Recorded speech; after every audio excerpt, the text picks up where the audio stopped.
Alright,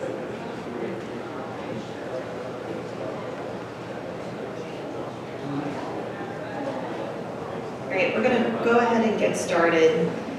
Megan Barrow was not able to be here today, but graciously decided to put together a video presentation. So I'm just going to go ahead and play that. Unfortunately, can't answer questions because it's just the video, but I'll go ahead and play it, and hopefully everybody can hear it.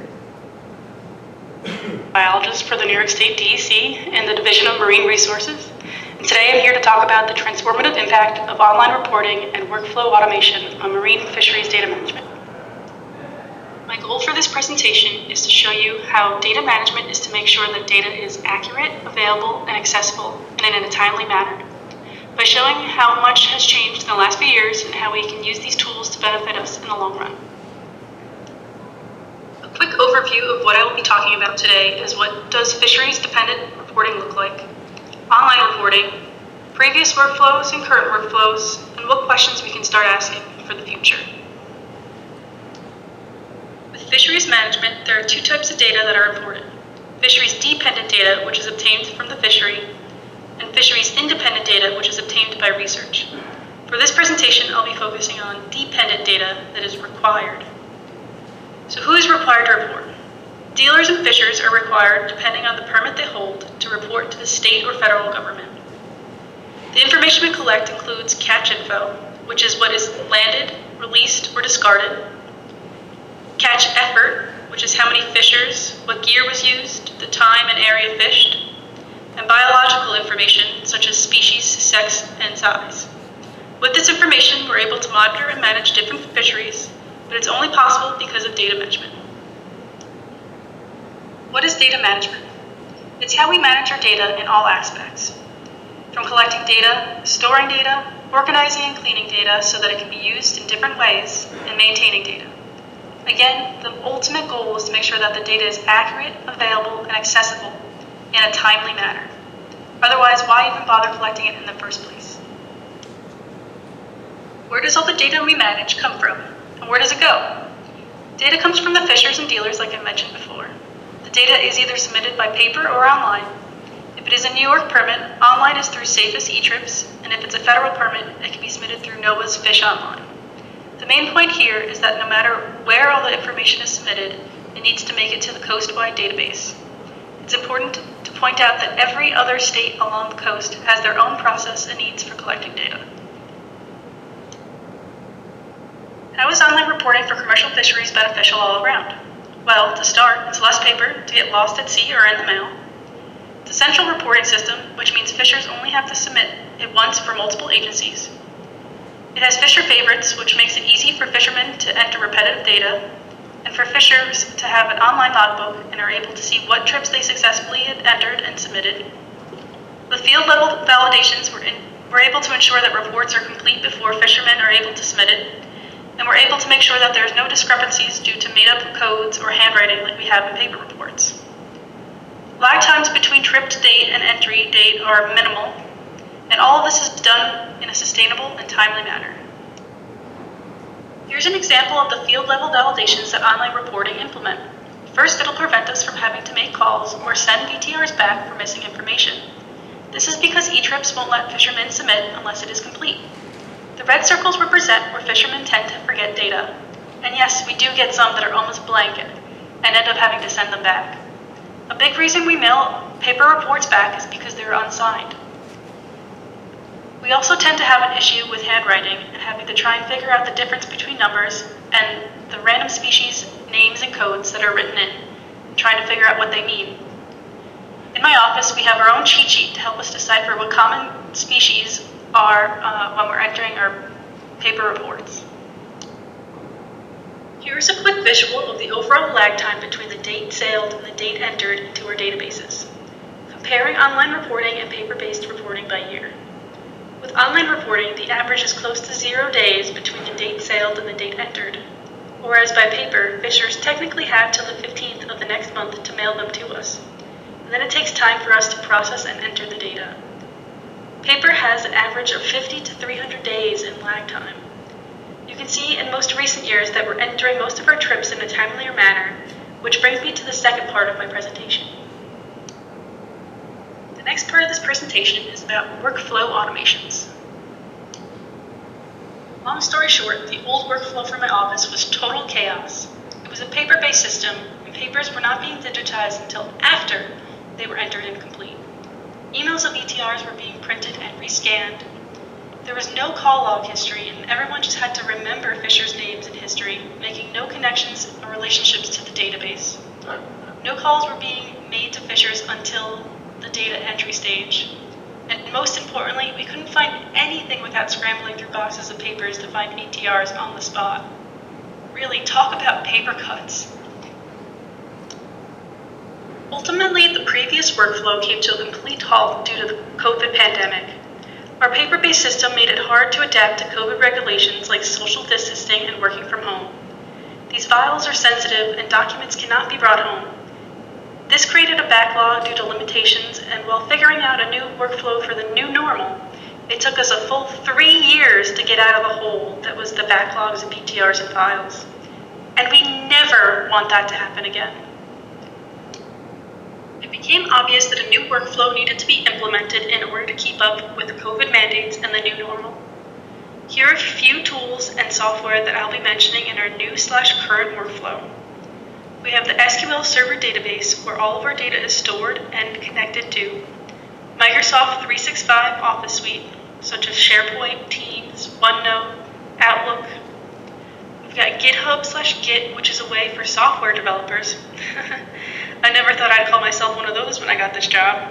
To create, store, manage, and share their code with version histories. And then we have R and RStudio, which is where we're able to implement Shiny apps and do analysis and reporting. With the tools I mentioned in the last slide, we have created the workflow that we use today, and as my boss would put it, more organized, less dumpster fire. First off, everything is scanned immediately and put into the data log, where metadata is collected, making files searchable for once. We also have a call log, which shows previous interactions with Fishers as well as corrections for VTRs. Shiny apps allow us to QA/QC our data and see if information is missing or questionable in real time. We're able to make connections sooner by using the call log, the data log in our database, and all the connections together to make corrections in real time and be proactive. And with everything digitized, we are able to work from home effectively, and we rarely have to go back into the filing cabinets to look for the originals.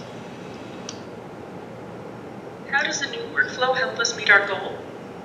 Well, we are dialing down the boxes and making the average overall lag time between date sailed and entered to a minimum. As I mentioned before, paper reports will always have a longer lag time due to mailing lag. But if you look at the graph, you'll notice that the outliers are significantly less in days compared to the previous workflows. The red line represents where we implemented our new workflow. From 2017 to 2020, it had averages of 100 to 200 days, with outliers of up to 1,000 to 1,400 days. For 2021 to 2023, it has averages of 50 to 300 days, with outliers of only 600 days, and that's more because we had so much backlog to get to. The outliers circled above are actually a big reason why everything is scanned immediately and is searchable now, because in the past it became a wild goose hunt to find things that we know we have somewhere but somehow misplaced. The call log only goes back to August 2021, but I'm able to see a complete history of calls to Fishers just by searching their name or permit number. This is an example of what it looks like when we're taking a call. We fill in the date, time, name, permit, interaction type, call duration, notes, outcome, additional call topics, and whether or not corrections were made for VTRs. As you can see here, we have made quite a few calls over the last few years. So why are there so many in 2023? Well, because we are no longer in the COVID backlog of entering reports, we now have the time to make sure that we are not only getting reports, but getting quality reports. We are making calls as soon as we receive ETRs to make clarifications and corrections, and we're also making regular check-ins with people out of compliance. Here's a quick glance of what our data log looks like and what metadata we collect once we upload a file. Files are saved with the name of the permit holder and the date received. Once in the data log, our data entry technicians look at each file and select what type of file it is, the permit number, the VTR ID, the month or months that are connected to that file, the date we received the item, and whether or not the file is returned, received, or a duplicate. Although a good portion of the data log is paper VTRs, we also receive other types of files such as did not fish reports, federal confirmations, tagging acknowledgement forms, dealer reports, and other notes. If we were to search for a fisher by their name or their permit number, we'll be able to see any type of document that they have submitted to us for that year. Slowly but surely, we're getting more trips reported online and less trips reported by paper. Although we are still receiving reports for 2023, we have taken an initiative to promote electronic reporting to fishers by giving them the option of reporting online first and instructing them through the process before we offer them paper reports. We also set up new permit holders with new SAPIS accounts and give them the instruction manuals for online before we, again, give them paper reports. What's in store for the future? Imagine a world where the tedious aspects of data processing is automated, freeing up valuable time for other processes and analysis. What a dream! We want to encourage more fishers to self-report online. We want to be able to remind fishers of their reporting status and give them more guidance throughout the year as trips are due. We want to set field-level validations to help catch errors early and prevent phone calls and emails from ever even happening. We want more automations, meaning more time to spend asking other important questions and answering them with the data that is available to us. The marine environment is inherently dynamic, presenting unique challenges that demand adaptive and effective management strategies. How can more real-time data facilitate conservation efforts? With up-to-date information on fish stocks, authorities can adjust regulations dynamically, preventing overfishing and promoting sustainable practices. This data also aids in identifying and responding to environmental changes, supporting adaptive management strategies for the long-term conservation. To sum things up, I want to point out that although the old workflows may seem like chaos, they were making the best out of what resources were available at the time. No workflow is perfect, and that gives us the flexibility to change our techniques and processes and get better as requirements and expectations change. It is important for more people to gain the skill sets and knowledge of different workflows and processes to help spread work in an efficient fashion and to take down the guardrails that hold workflows up. The more people involved in a process, the more resilient it is going to be. You want to know what others do and be able to fill in when others are gone. For future goals, we want to minimize redundancy, automate what we can automate, catch and fix errors faster, keep an organized, centralized, and easily searchable data set, and to continue to reach the main goal of making sure data is accurate, available, and accessible in a timely manner. Thank you for your time. Again, my name is Megan Barrow. I'm a marine biologist for the New York State DEC. You can reach me at megan.barrow@dec.ny.gov if you have any questions. Feel free to reach out. Thanks.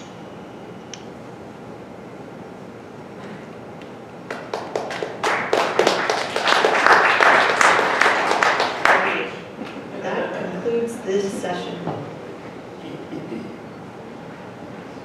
Thank you, everyone.